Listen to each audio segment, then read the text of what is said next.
I'm not a lazy person, but I was not financially prepared for marriage. So when I got into marriage, change of environment, I was struggling to balance. I mean, I was struggling to balance. I was totally dependent on my husband for like the first 6 to 9 months of my marriage, and it broke me. Literally felt so bad because one of the reasons why I was very industrious and one of the reasons why I didn't get married very early when people were suggesting it after I lost my parents was because I didn't want to become a liability. So, but I didn't know that there was that part called the financial preparation of marriage. So, one of the things you need to know when it comes to this part is to know your attitude towards money. How do you handle finance? How do you split your earnings to be able to meet the responsibility at home? You also have to discuss each other's financial habits. Another thing when it comes to financial preparation, I want you to take into consideration is that both of you should discuss financial roles. That's why I say it's one of the biggest issues in marriage. So who is doing what? Who is spending what? Now I know that the man is supposed to be the sole provider of the home, right? But as a woman, you have your role to play too. In supporting, in helping, always plan yourself. Okay, let's do this, let's do that. Let's have a joint savings. Let's not have a joint savings or whatever it is, but just be financially prepared. So when your husband is asking for money from your salary as a woman, you will not be feeling, hey, you want to collect my money? Your money is our money. My money is my money. And all of those jargons. So you need to be financially prepared. Number four, physical preparation. Trust me. You see this one? I don't want to use the S word, but it's the physical and the S word preparation. You know what that means. So first of all, I want you to know that you don't have to meet and have intercourse before you know that you are compatible in the bedroom. You don't have to do that. You can discuss, have conversations, and you don't have these conversations until you are like 2 weeks to your marriage, to your wedding. So be mindful when you have this conversation so you don't begin to ignite or kindle this fire, because once the fire starts, it will be hard to quench it. So you need to discuss, your how do I say this without sounding weird? Okay, so you just need to discuss it. Just have open and honest conversations about intimacy, right? Just have open and honest conversations about it. I had conversations about it with my husband when we were like a month or so away from our marriage, or way beyond that, because we rarely saw and we had boundaries in place. So it was easy for us to communicate this once in a while. You don't want to make it an everyday discussion, or else you open yourself up for temptation. You will give room for temptation. So just have discussions about intimacy, and it's also very good to read books about them. My business, we run pre-wed packages. We have some of all these books that talks about intimacy for couples. So you read them, you know all of these things, and then just to be prepared. We are not saying go and practice it. That's not what I'm saying. Oh. Ask matured people who have been doing this thing a long time. Ask them questions. Of course, no two persons are the same when it comes to this thing we are talking about, but you can ask questions to just be knowledgeable about it. Fifth thing I will talk about here now is family and social preparation. You need to prepare. You need to know, number one, boundaries between your family, your husband and wife, and your extended family. Now, what are the boundaries you want to put in place when it comes to handling in-laws, friends, and all of that? And the first 1 year of our marriage, are we allowing people in? Me, I will not even advise you to allow people in to come and be living with you.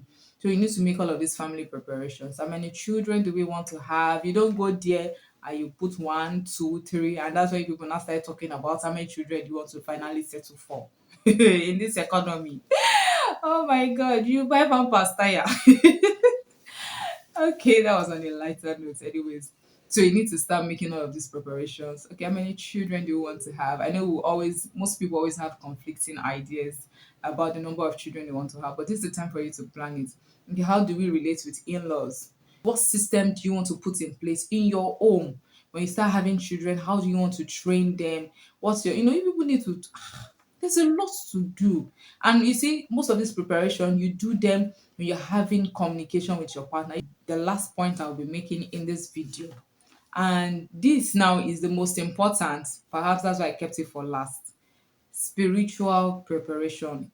By the way, if you have seen this video to this point, I want to say thank you. Please don't forget to subscribe and hit the bell button so that you don't miss out. I have so many gist coming for you. Number six, key area for preparation is spiritually. You see, above all else that I have mentioned, this is the most important because in life, the spiritual controls the physical. So if you can control everything and arrange it and set it in the place of prayer spiritually, you can also call it forth physically. So what are the ways you can prepare spiritually? The first thing you must know is that you must have a relationship with God, who is the founder of this institution called marriage. You don't want to go into marriage and you don't have a relationship with the founder. I was seeing a video of one content creator some time ago. It has always been my idea and my ideology about marriage. So I want to get married now as a young lady. I never had a communication with God. I never had a relationship with God. He has never spoken to me, at least in a way that I know that he's the one speaking to me. I've never spoken to him in a place of prayer and study of my Bible. And then I want to get married. I'm not asking him, God, please, God, I want to marry. What are you saying? What do you want to hear? You will hear your feelings. You will hear yourself. You will hear your emotions. You will hear God. You will not hear God. Or let's look at it on the flip side. You have a relationship with God, but when you wanted to choose a partner, you left him out of the equation. Now, challenges arise, arisen. So challenges along the way they arise, and now you want to settle it. You now go to that same God you sidelined. Like how? How will it work? What are you expecting him to say to you? You just imagine it in this way. You have a father, a biological father, and you want to get married. You sidelined him. You did not invite him, you didn't tell him anything. Like your father didn't even give his blessing. And then you have an issue in the marriage. You come running, daddy, daddy, daddy. Please, if you are the father, what will you do? I'm asking you, what will you do? You would willingly attend to that child? No, you won't. Okay, although we thank God that God is not a man, right? But then let's not, because he's God and misbehave. Let's not do that. So you need to have a relationship with him. You need to know his mind. When he had marriage in mind, what was he thinking? When he was saying it was not good for man to be alone, what was his intention?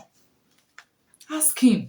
You see, there's something I believe strongly that when you follow the godly principle that makes for a happy marriage, it works for everybody. Imagine when the Bible says, husband, love your wives as Christ loved the church.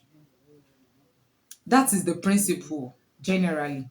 And as a man, maybe your wife put to bed through cesarean section, and the Bible says you should love them as Christ loved the church. You are willing to take leave from your workplace.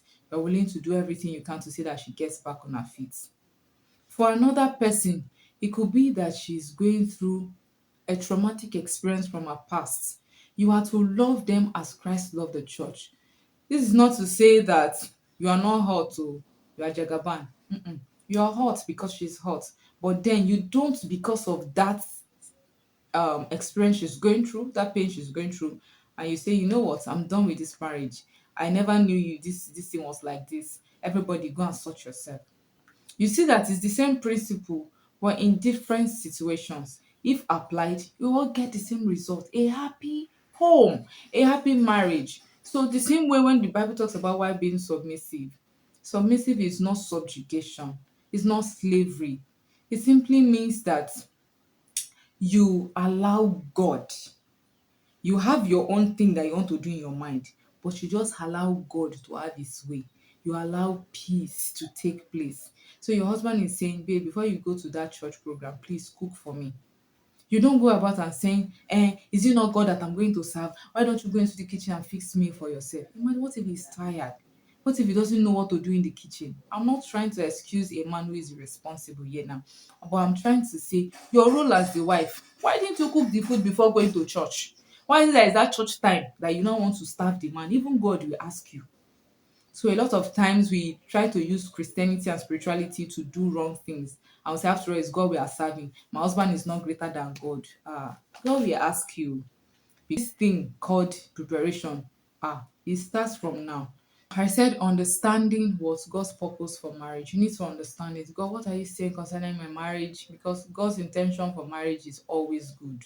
Though it may differ from different marriages between couples, but it's always for the best of the two of you, not even for him.